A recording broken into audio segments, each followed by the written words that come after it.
সব্যসাচী দত্ত ঘনিষ্ঠ তৃণমূল নেত্রীর বাড়িতে পুলিশের তল্লাশি, উদ্ধার বিপুল পরিমাণ সোনা। তোলাবাজির মামলায় গ্রেপ্তার হওয়া বিধাননগরের প্রাক্তন মেয়র তথা তৃণমূল নেতা সব্যসাচী দত্তকে জিজ্ঞাসাবাদ করে নদিয়া জেলা পরিষদের সদস্যা টিনা ভৌমিক সাহার নাম জানতে পারে পুলিশ। এরপর সোমবার রাতে নদিয়ার নজিরপুরে টিনা ভৌমিক সাহার বাড়িতে অভিযান চালায় পুলিশ। পুলিশের অপর একটি দল নজিরপুরের পার্শ্ববর্তী কিশোরপুরে নেত্রীর বাবার বাড়িতেও অভিযান চালায়। রাত্রি 2টো থেকে ভোর 5টা পর্যন্ত তল্লাশি চালিয়ে দুটি বাড়ি থেকে প্রায় 3 কেজি সোনা উদ্ধার হয়। আমরা আজ সকাল থেকে উঠে দেখলাম, শুনতে পেলাম বিভিন্ন সূত্র মারফত যে কালকে রাতভর টিনা ভৌমিক সাহার বাড়ি এবং তার বাবার বাড়িতে রাজ্য পুলিশে যেভাবে তদন্ত করেছে এবং তদন্ত করে শোনা যাচ্ছে আনুমানিক 3 কিলো সোনা এবং বেশ কিছু নগদ অর্থ পেয়েছে। ঘটনা হচ্ছে এবং এটাও শোনা যাচ্ছে যে টিনা ভৌমিক সাহার যে 4টে ফ্ল্যাট আছে কৃষ্ণনগর থেকে আরম্ভ করে নিউ টাউনে, শোনা কথা সবকিছু শুনতে পাচ্ছি। কিন্তু এই ব্যাপারে বলা বলতে তিনি জেলা পরিষদের সদস্যা এবং সেই সদস্য হিসাবে তার এত যে বিপুল অর্থের যে মালিক হয়েছে, এত সোনা কোথায় থেকে আসলো, এটা তদন্ত হওয়া অবশ্যই দরকার। সব্যসাচীর সঙ্গে তার কি সম্পর্ক আমরা দেখেছি যে গত বছর 15 আগস্টে খেলা, সেই 15 আগস্টের খেলার দিনে কিন্তু আমি নাজিরপুরের বুকে মঞ্চে সব্যসাচী দত্তকে আমরা মঞ্চে দেখেছি এবং আমরা শুনতে পাচ্ছি যে সব্যসাচী দত্তর সঙ্গে টিনা ভৌমিক সাহের একটা যোগসূত্র আছে, এটা শুনতে পাওয়া যাচ্ছে।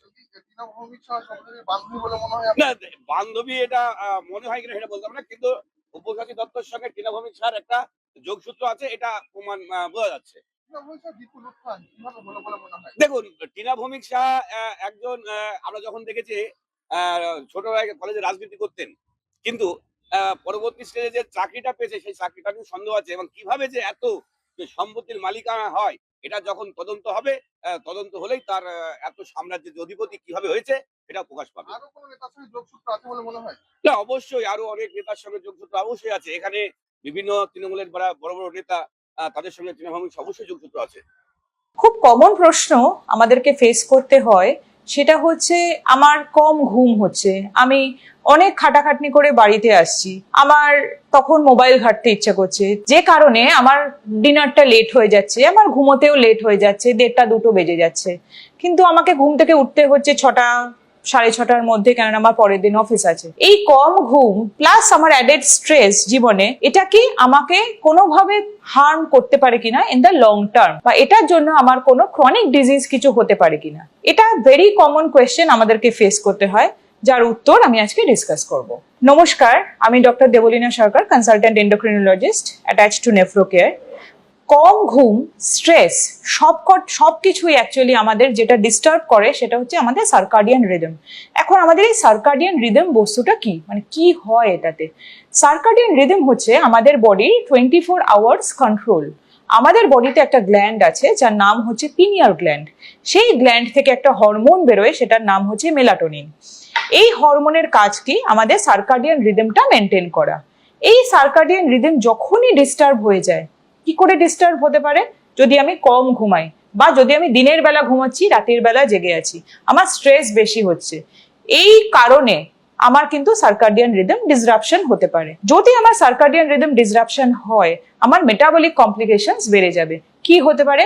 আমার পরবর্তীকালে হাইপারটেনশন ডেভেলপ করতে পারে, মানে ব্লাড প্রেশার বেশি ডেভেলপ করতে পারে, আমার ডায়াবেটিস ডেভেলপ করতে পারে, মানে আমার ব্লাড সুগারের প্রবলেম ডেভেলপ করতে পারে। সুতরাং এটা কমানোর জন্য আমাদের কিন্তু অ্যাডিকুয়েট 6 থেকে 8 ঘন্টা ঘুম for every person is mandatory. এই বিষয়ে আপনাদের যদি আরো কোনো প্রশ্ন থাকে, আপনারা নিচে যেটা লিংক দেওয়া আছে সেটাতে ক্লিক করে আপনার প্রশ্নটা রাখবেন, আমি বা আমার কোনো টিমের মেম্বার আপনার সাথে কন্ট্যাক্ট করে নেবে। উল্লেখ্য, তোলাবাজি ও ভয় দেখানোর অভিযোগে গত 9 জুন বিধাননগর উত্তর থানার পুলিশ সব্যসাচী দত্তকে গ্রেপ্তার করে। বর্তমানে মামলার তদন্ত চালাচ্ছে পুলিশ। সেই ঘটনায় এবার নদিয়া জেলা পরিষদের সদস্যের বাড়িতে পুলিশি তল্লাশি। স্থানীয়দের দাবি, এই ভৌমিক সাহার কয়েক বছরের মধ্যে বিপুল উত্থান ঘটেছে। প্রভাব খাটিয়ে এলাকায় তোলাবাজি সহ বিভিন্ন কার্যকলাপের অভিযোগও রয়েছে তার বিরুদ্ধে। আমরা যতটা জানি, টিনা ভৌমিক সাহা হচ্ছে আমাদের এখানকার জেলা পরিষদের সদস্য। তো এই সদস্য থাকাকালীন আমাদের নাজিরপুর এলাকায় অনেকের চাকরি দেওয়ার নাম করে, প্রাইমারি থেকে প্রাইমারি চাকরি দেওয়ার নাম করে অনেকের কাছ থেকে অনেক টাকা নিয়েছে, তাদেরকে একদম নিঃস্ব করে দিয়েছে। তারপরে ICDS এর চাকরি দেওয়ার নাম করে অনেক টাকা এদিক ওদিক করে ফেলেছে। তাই আমরা এর মধ্যেই শুনলাম যে কলকাতার সব্যসাচী দত্তকে যখন যারা জিজ্ঞাসাবাদ করা হয়, ওনার কাছ থেকে নাকি 50 কেজি সোনার একটা স্লিপ পাওয়া যায়। সেই সূত্রে আমরা তখনই বুঝতে পারলাম যে সব্যসাচীর সাথে ওনার একটা ঘনিষ্ঠতা ছিল।